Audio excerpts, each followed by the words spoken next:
মাত্র ৫,০০০ টাকায় দুইজনের আজকের পুরো খাবারের বাজেট। দেখি তো আপুরা আমরা কতটা জমিয়ে খেতে পারি। শেষ পর্যন্ত কিন্তু ভিডিওতে থাকবেন, হিসাবটা কিন্তু আমাদের চমকে দেবে আজকে যে ৫,০০০ টাকায়ও আমরা খাবারের বাজেটটা খুব সুন্দর করে চালাতে পারবো হতাশ না হয়ে। তো আমার আপুরা কাজ করতে করতে আজকে কিছু কথা বলবো আপনাদের সাথে, বাস্তবমুখী কথা। তো সেই জন্য বলবো আপুরা, অনেক ব্যস্ততার মধ্যে ভিডিওটা তৈরি করতেছি, প্লিজ আপুরা একটা লাইক দেবেন। গত ভিডিওতে আপনারা আমাকে এত সাপোর্ট করছেন, এত ভালোবাসছেন, এত বেশি লাইক করছেন যে আমার ভিডিওটা আলহামদুলিল্লাহ ফরিতে চলতেছে এবং আপনারা আমাকে ভালোবাসেন বলে আমার এই নিত্য নতুন ভিডিও আনতে খুব ভালো লাগে। শত ব্যস্ততার মধ্যে আমি কিন্তু ভিডিও আনি। যেসব আপুরা নতুন দেখতেছেন ভিডিও, আপনি যদি সাবস্ক্রাইব করে ফেলেন তাহলে কিন্তু ভিডিওটা হারিয়ে যাবে না, বা দেখতে দেখতে যদি আপনার চাপ লেগে ভিডিওটা সরেও যায় আবার আপনি আমার ভিডিওগুলো খুঁজে পাবেন। তো দেরি না করে সাবস্ক্রাইব করবেন। ইনফরমেটিভ হলে অবশ্যই আপুরা ভাইয়েরা আপনারা ভিডিওটা একে অন্যকে শেয়ার করবেন। তো একটা কথা বলি আপুরা, অনেকেই কিন্তু আমার এই বাজেট দেখে অনেক ধরনের কথা বলে, পজিটিভ বেশি বাট দুই একজন নেগেটিভ কথা বলে। যেমন ধরেন অনেকেই বলে যে এত কম টাকায় কি জীবন চলে, এত কম টাকায় কিভাবে খাবে, এভাবে চললে পুষ্টিহীনতায় ভুগবে। আমি কিন্তু আপু তাদের কথাটা বুঝি, অবশ্যই সুস্থ থাকার জন্য পুষ্টিকর খাবার দরকার, কিন্তু আমি একটা কথা বাস্তব বলি, একটা বাস্তব অভিজ্ঞতা আপনাদের সাথে শেয়ার করি। সেটা হয়েছে আমার যখন প্রথম প্রথম সংসার শুরু হয়, আমি বলছিলাম না, আমার অনেক ভিডিও দেখবেন আপুরা মনোযোগ দিয়ে শুনলে, যে আমি সংসার শুরুতেই সাবলেট ছিলাম। তো পরে আমি ফ্ল্যাট নিয়ে সাবলেট ভাড়া দিছি। তো আমার পাশেই একটা ফ্ল্যাটে তারা হচ্ছে ভাই বোন যারা, ওরা ভাড়া নিছিল। দুই ভাই হচ্ছে ভার্সিটিতে পড়ে, দুই বোন হচ্ছে স্কুলে পড়ে। প্রত্যন্ত গ্রাম থেকে আসছিল আপু, আমাদের বাস্তব দেখা। ওরা আজকে অনেক ভালো অবস্থায় আছে, ওদের গল্পটা শোনায়। বাবা মা হচ্ছে গ্রামের কৃষক হিসেবে কাজ করতো। বাবা মার উদ্দেশ্য ছিল যে গ্রামে থেকে বাচ্চারা, একদম প্রত্যন্ত জায়গা থেকে বাচ্চারা হচ্ছে পড়াশোনা করে না, বিশেষ করে ভাইরা যখন ভার্সিটিতে পড়ে, বোনরা ছোট যারা বোন ভাই বোন তারা গ্রামে সাপোর্ট পাচ্ছে না। তো ভাইদের সাপোর্টের জন্যই তারা কিন্তু এই ভাই বোনের উদ্দেশ্যে বাবা মা আমাদের পাশেই একটা সাবলেট দিছিল আপুরা। তো সেই সাবলেট উঠে তারা হচ্ছে গ্রাম থেকে তারা হচ্ছে কিছু চাল আনতো, আর বাবা হচ্ছে মাঝে মাঝে ব্যাগ ভরে সবজি নিয়ে আসতো। বিশ্বাস করেন আপুরা, তারা শুটকি ডাল সবজি এইসবকে দিন পার করতো। মাঝে সাঝে হঠাৎ মাংস বা হঠাৎ মাছ খেত। তো আমি তখন, আমরা হাজব্যান্ড ওয়াইফ ভালোই ইনকাম করতাম, আলহামদুলিল্লাহ ভালো ইনকাম করতাম। ওদের কষ্ট দেখে আমাদের মাঝে মাঝে খুবই খারাপ লাগতো, কিন্তু এরপরও কিন্তু আবার খুবই ভালো লাগতো এই বিষয়টা যে পড়াশোনার জন্য এতটা স্যাক্রিফাইস করতেছে। বিশ্বাস করুন, ওই ভাই বোন দুইটা ভাই ভার্সিটিতে পড়তো, পাশাপাশি যে দুই বোন আরও ছোট ভাই ছিল, তাদেরকে যে সাপোর্ট করছে, তারা পড়াশোনার সাপোর্ট করছে, তারা যে এতটা কষ্ট করছে আমার ঘরে বসে আমি নিজের চোখে দেখছি। আজকে তারা একটা ভালো ভালো অবস্থায় এক এক জায়গায় আছে।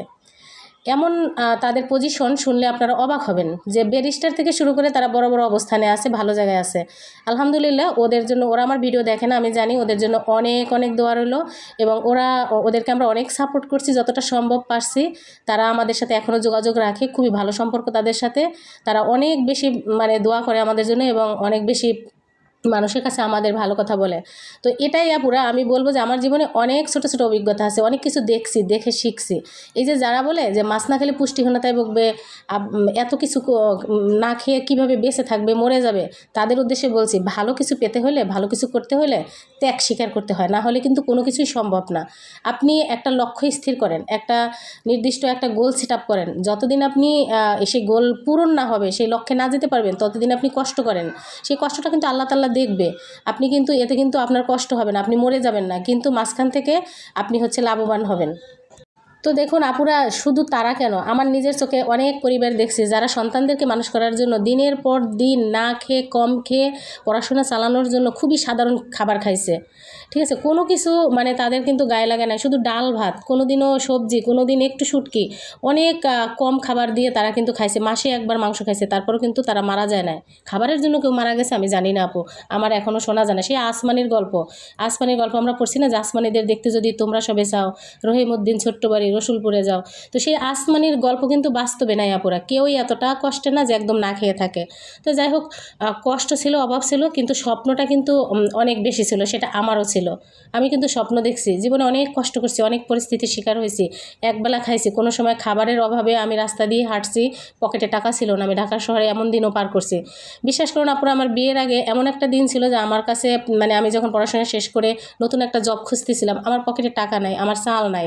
ঠিক আছে, আমি কি কী খাবো একবেলা, লজ্জায় কারো কাছে বলতে পারি নাই। আমার ঘুমানোর একটা তোষক ছিল না, একটা বালিশ ছিল না, নিজের ওড়না বিছিয়ে বেডের উপর ঘুমাইছি, বালিশের অভাবে ব্যাগ দিয়ে ঘুমাইছি। আপনারা কি এরকম কষ্ট কেউ করছেন?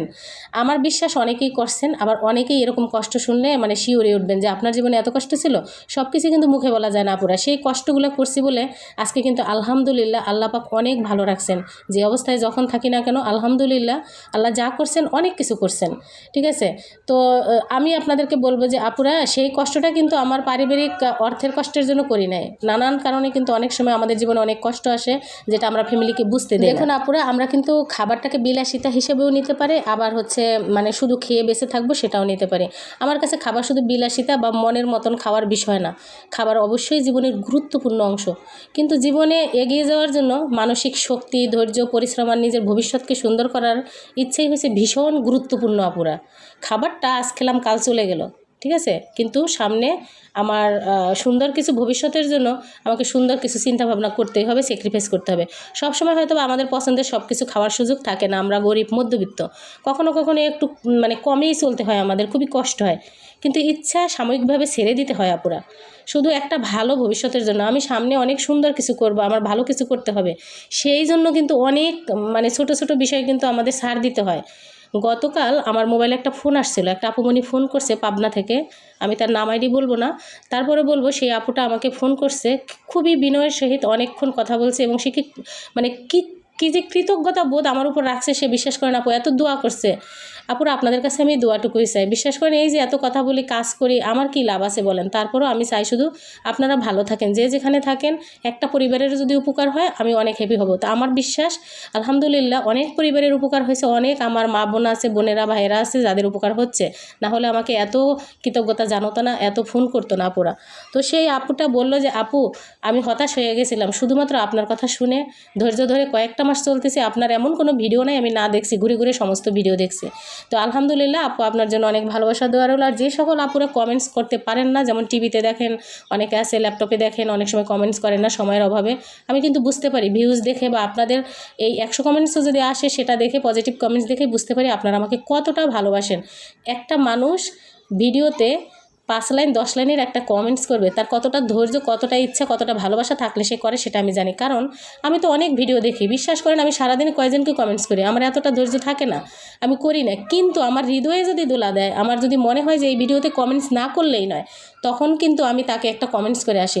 তাহলে আমি যদি বুঝতে পারি যে কখন কমেন্টসটা করি, আমি কোন পরিস্থিতিতে, তাহলে আমি বুঝতে পারি আমার ভিডিওতে যে কমেন্টসগুলো আছে সেগুলো কিন্তু সবাই ইউটিউবার না, সবাই কিন্তু ভুক্তভোগী, সবাই তার প্রয়োজনে কৃতজ্ঞ দেয় বা আমার প্রতি ভালোবাসা রেখেই কিন্তু কমেন্টসগুলো করে না পড়া। আপনাদের কাছে আমি অনেক কৃতজ্ঞ।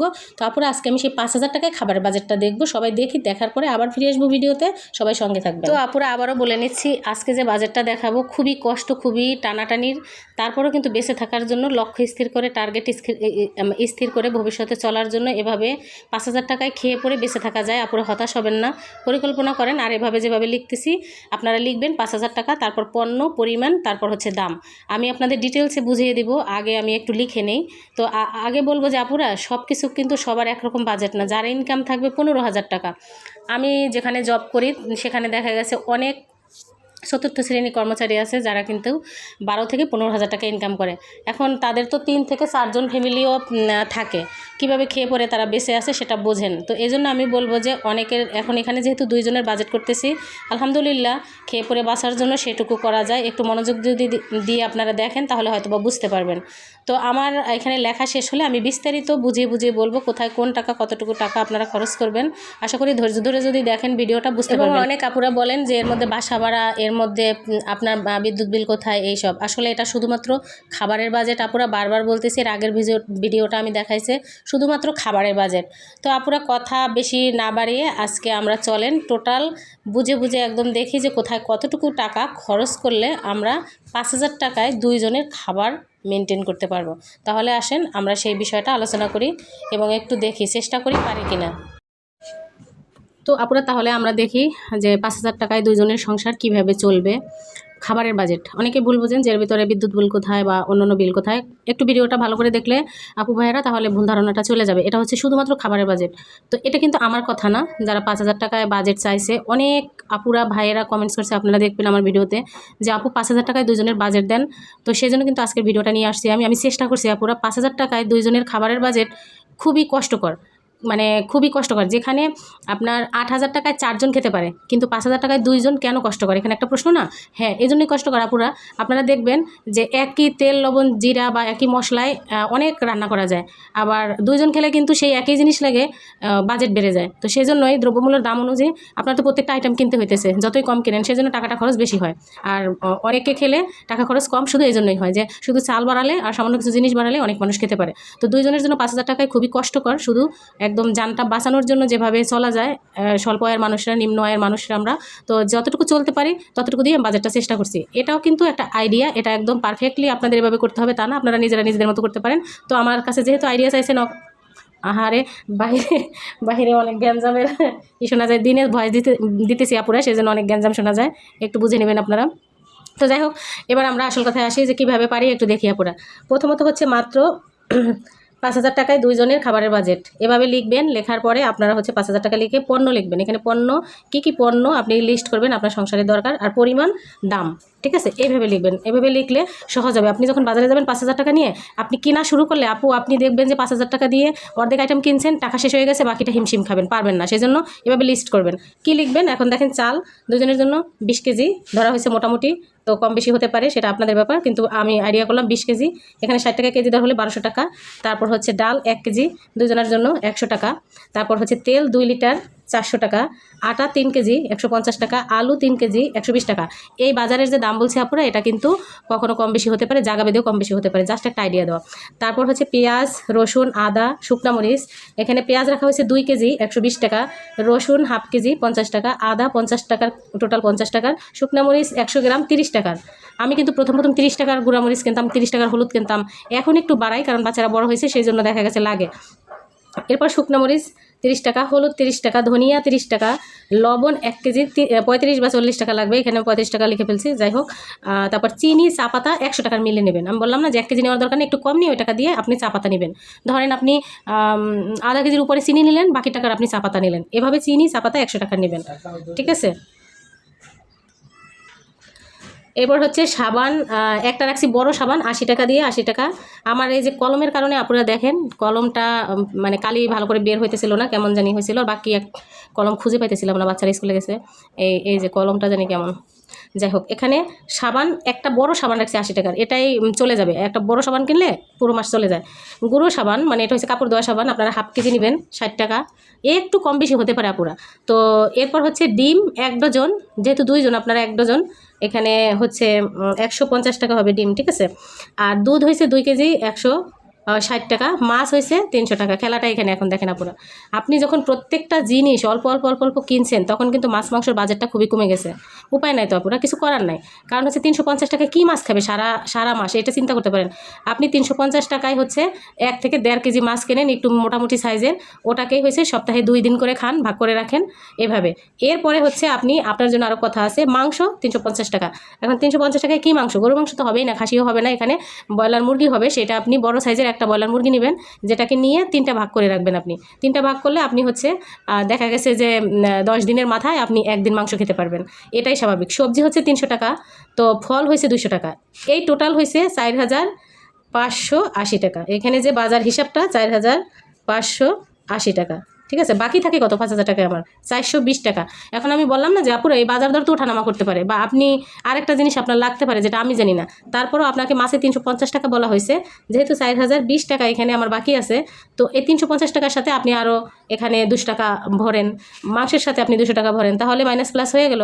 তো সেই জন্য আমি বলবো যে খুবই কষ্ট হয় আপুরা, তো কিছু করার নেই। মানে যারা আমাদের আয় কম, ইনকাম কম, আমরা খাবারের বাজেট এভাবে রাখতে হবে, তো এখানে তো বলার কিছু নাই আপুরা, তাই না?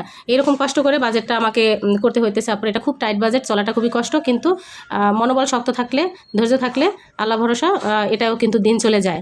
তো এটাও কিন্তু দিন চলে যায়। তো আপুরা আমরা ফিরে যাই ভিডিওতে গিয়ে বিস্তারিত বলি। তো আপুরা অনেক আইডি থেকে কমেন্টস আসে হঠাৎ হঠাৎ যে এটা খেয়ে কীভাবে বেঁচে আসিস, বা এটা কিভাবে সম্ভব, ভুয়া এই সে। আসলে আমি বলবো আপুরা, যারা ভাবেন, যারা ভিডিওটা দেখেন, নিশ্চয়ই এটা রোবট কমেন্টস করে না, মানুষ। তো আমি আপনাদেরকে বলবো, যাদের এরকম ভুল ধারণা হবে তারা অবশ্যই আপনার আশেপাশে যারা 15,000 টাকা ইনকাম করে, কোনো ফ্যামিলি কষ্ট করে চলে, 2-3 জন ফ্যামিলিতে আছে, তারা কি খায়, কি পরে, কি ধরনের কাপড় চোপড় পরে, কিভাবে দিন কাটায়, মাস কাটায়, তাদের অবস্থাটা একটু দেখবেন, ঘুরে ঘুরে বিবেচনা করবেন। তখন এসে আমাকে কমেন্টস করে যাবেন যে আপু আসলে আপনি যেটা বলছেন এর চেয়েও মর্মান্তিক মানুষের লাইফস্টাইল। কিছু বলার নাই, সব দিক থেকে বিবেচনা করে আমরা কিন্তু আসলে এভাবে চলার চেষ্টা করি। তো মহান আল্লাহ তাআলা সবাইকে বুঝদান করুক, পাশাপাশি সবাইকে ভালো থাকার তৌফিক দিক, এটা আসলে সবসময় চাইবো, দোয়া করি সবার জন্য, সবাই যেন ভালো থাকে আপুরা। তো আপুরা আপনাদেরকে বলা হয়নি, আজকে আমার বাসায় হচ্ছে 2 জন মেহমান আসবে, তো সেই জন্য কিন্তু একটু বেশি ব্যস্ত। আর রান্নাবান্না ওইভাবেই চেষ্টা করতেছি, ঘরে যা আছে সব কিছু ওইভাবে দিয়ে কিন্তু চেষ্টা করতেছি। যে দেখেন ঘরে যা আছে, আপনার ডাল, তারপরে অন্যান্য যা কিছু আছে সব কিছুই ঘরে ছিল, শুধুমাত্র আমার হাজব্যান্ড বাজার থেকে একটি মুরগি আনছে আর একটু বেগুন, শসা, লেবু, এটাই, আর কিছুই না কিন্তু। তো আপনাদেরকে আমি সবসময় বাজেট প্ল্যানে বলি আপুরা যে আপনারা হচ্ছে এমার্জেন্সি কিছু টাকা রাখবেন, যেমন ফর এমার্জেন্সি। অন্য বাজেটে দেখবেন যে পুরো সংসারের বাজেটটা যখন দেখায় ফর এমার্জেন্সি টাকা থাকে। জরুরি তহবিল, ওই জরুরি তহবিলের টাকাটা আপনারা হঠাৎ করে কেউ আসলে খরচ করবেন। মাত্র 500 টাকা খরচ করলেই কিন্তু 2 জন মেহমান এক বেলার জন্য বা 2 বেলার জন্য কিন্তু আপ্যায়ন করা সম্ভব। এটা মানসিকতার উপর নির্ভর করে। আবার দেখা গেছে যে অনেক বেশি টাকাও কিন্তু খরচ করা যায়। যার যেমন আয় তাকে সেই আয়ের মধ্যেই কিন্তু তাকে চলতে হয়, এবং সেই পরিস্থিতির মধ্যেই কিন্তু তাকে যে আসবে ঘরে তাকে কিন্তু আপ্যায়ন করতে হবে। তো এটাই আমরা সবাই জানি, সবাই বুঝি, সবাই সংসার করি। আমি জাস্ট আমার অভিজ্ঞতা এবং সাহস করি ইউটিউবে বলি এটাই। অনেক আপুরা এসছে, অনেক বেশি ভালো বোঝেন, অনেক বাজেট ভালো বোঝেন, বা অনেকে সংসার ভালো বোঝেন, কিন্তু আপনাদের হয়তো বা সোশ্যাল মিডিয়াতে বলার সুযোগ নেই, তাই বলেন না। আমি একটি চ্যানেল করছি, আমার একটা ভিডিও করতে হয়, সে কারণে কিন্তু আমি আমার অভিজ্ঞতা দিয়ে এভাবে কষ্ট করতেছি। সে কষ্ট মনে করে বা কষ্টটা ফিল করে কিন্তু আমি আমার আরও আপু বোনেরা, ভাইয়েরা যে কষ্ট করে সেই ফিল থেকে কিন্তু ভিডিওটা নিয়ে আসি। তো আপুরা আজকে রান্না করতেছি বেগুন ভাজি, পাশাপাশি হচ্ছে কই মাছ ভাজি, লইট্টা মাছ ফ্রাই করব, চেষ্টা করতেছি এটা বেসনের মধ্যে দিয়ে ফ্রাই করব মশলা মাখিয়ে, পাশাপাশি মুরগি থাকবে, আর হচ্ছে এখানে ডাল থাকবে। তো পরিশেষে একটা কথা বলবো আপুরা, ভাইয়েরা যারা ভিডিওটা দেখছেন, প্লিজ আপনারা যারা আশেপাশে আপনাদের কষ্টে আছে, খারাপ অবস্থায় আছে, যদি বুঝতে পারেন, ফিল করতে পারেন, তাকে কষ্ট না দিয়ে, তাকে ছোট না করে, তাকে বুঝতেই দিয়েন না যে আপনি তার কষ্টটা বুঝে তাকে হেল্প করতে। যদি সম্ভব হয় তাদেরকে আপনারা হেল্প করবেন, পাশে থাকবেন। কারণ যখন আল্লাহ তাআলা আপনাকে অনেক কিছু দিবেন, তখন অবশ্যই আপনার পাশে যে অসহায় আছে, খারাপ অবস্থায় আছে, তার পাশে দাঁড়াবেন। এটা কাউকে শো আপ করার দরকার নেই। আমরাও একসময় যখন অনেক ভালো আয় ইনকাম ছিল, সংসার সুন্দরভাবে চলছে আলহামদুলিল্লাহ, তখন কিন্তু আমরা অনেক মানুষের পাশে দাঁড়াইছি। এগুলো বলার কিছু নেই, দেখানোর কিছু নেই, এগুলো মহান আল্লাহর খাতায় জমা থাকবে। তো সেই শিক্ষা থেকে আমি বললাম আপুরা, কেউ বাজে কমেন্টস করবেন না, যদি পারেন তো মানুষের পাশে থাকবেন, আর না হলে আপনারা হচ্ছে এরকম বাজেভাবে বাজে কথা কাউকে বলবেন না। মানুষ অনেকভাবে, অনেক কষ্টে, অনেক অসহায়ভাবে দিন পার করছে, সবই আল্লাহর ইচ্ছা। আল্লাহ ধৈর্যের পরীক্ষা নেন, আল্লাহ খাঁটি বান্দাকে কষ্ট বেশি দেন, এটাই স্বাভাবিক। তো যাই হোক আপুরা, এই ছিল রান্নাবান্নার ব্যস্ততা, সব কিছু। আজকের ভিডিও একদম শেষ প্রান্তে চলে আসছি। সবাই অনেক বেশি ভালো থাকবেন। আর পরিশেষে আবার একটা কথা বলবো, প্লিজ আপুরা ভিডিওটা শেয়ার করে দেবেন, সাবস্ক্রাইব না করলে সাবস্ক্রাইব করে নেবেন। তো সারাদিন পরে এই যে দেখেন আপুরা, একদম বিকালবেলা বৃষ্টিতে ভরপুর ছিল, মাঝে মাঝে বৃষ্টি আসে আবার চলে যায়। তো সবাই অনেক বেশি ভালো থাকবেন আপুরা। পরবর্তী ভিডিও আসবে, কী ধরনের ভিডিও আসবে কমেন্টস করে জানাবেন। মহান আল্লাহ তাআলা আপনাদের অনেক বেশি ভালো রাখুক, সুস্থ রাখুক, এই দোয়া ভালোবাসা দিয়ে আজকের ভিডিওটা থেকে বিদায় নেব আপুরা। ভালো থাকবেন, সুস্থ থাকবেন, আল্লাহ হাফেজ, আসসালামু আলাইকুম।